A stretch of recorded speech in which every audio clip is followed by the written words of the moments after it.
Kadang kita merasa hidup ini berjalan terlalu cepat. Saat membuka media sosial, kita melihat banyak orang sudah mencapai impiannya. Ada yang sudah bekerja di tempat bagus, ada yang punya penghasilan sendiri, ada yang terlihat bahagia dengan hidupnya, dan tanpa sadar, kita mulai membandingkan diri sendiri. Kita mulai bertanya dalam hati, kenapa hidup mereka terlihat lebih maju? Atau kenapa aku masih begini-gini aja? Padahal sebenarnya tidak semua perjalanan hidup harus berjalan dengan kecepatan yang sama. Ada orang yang berhasil lebih cepat, ada juga yang membutuhkan waktu lebih lama untuk menemukan jalannya. Dan itu bukan berarti yang berjalan pelan adalah orang gagal. Kadang hidup hanya sedang mempersiapkan kita untuk sesuatu yang lebih besar. Masalahnya, generasi sekarang terlalu sering melihat pencapaian orang lain sampai lupa menghargai proses dirinya sendiri. Kita melihat hasil akhir seseorang, tapi tidak melihat berapa banyak kegagalan, tangisan, rasa capek, dan perjuangan yang mereka sembunyikan. Semua orang punya pertarungannya masing-masing.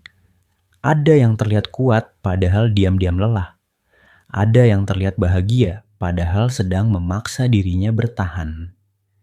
Jadi kalau hari ini kamu merasa tertinggal, coba berhenti sebentar dan lihat lagi perjalananmu sendiri. Kamu sudah sejauh ini. Kamu sudah melewati banyak hal yang dulu bahkan kamu pikir tidak akan bisa kamu lewati. Walaupun langkahmu kecil, walaupun progresmu lambat, itu tetap sebuah kemajuan. Tidak semua hal harus selesai secepat mungkin. Bahkan bunga pun punya waktunya sendiri untuk mekar. Jangan terlalu keras pada dirimu sendiri hanya karena hidupmu belum seperti orang lain. Hidup bukan perlombaan siapa paling cepat sukses. Kadang orang yang berjalan paling pelan justru menjadi orang yang paling kuat karena mereka belajar bertahan lebih lama. Dan percayalah, proses yang panjang seringkali membentuk seseorang menjadi lebih dewasa, lebih kuat, dan lebih menghargai hidup. Mungkin sekarang hidupmu belum sesuai harapan. Mungkin kamu masih sering bingung tentang masa depan. Mungkin kamu masih merasa takut gagal. Tapi itu bukan akhir dari segalanya. Tidak apa-apa jika hari ini kamu belum sampai tujuan. Tidak apa-apa jika kamu masih berproses.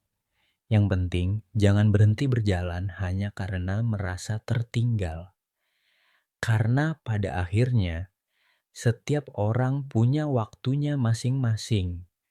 Dan kamu tidak tertinggal.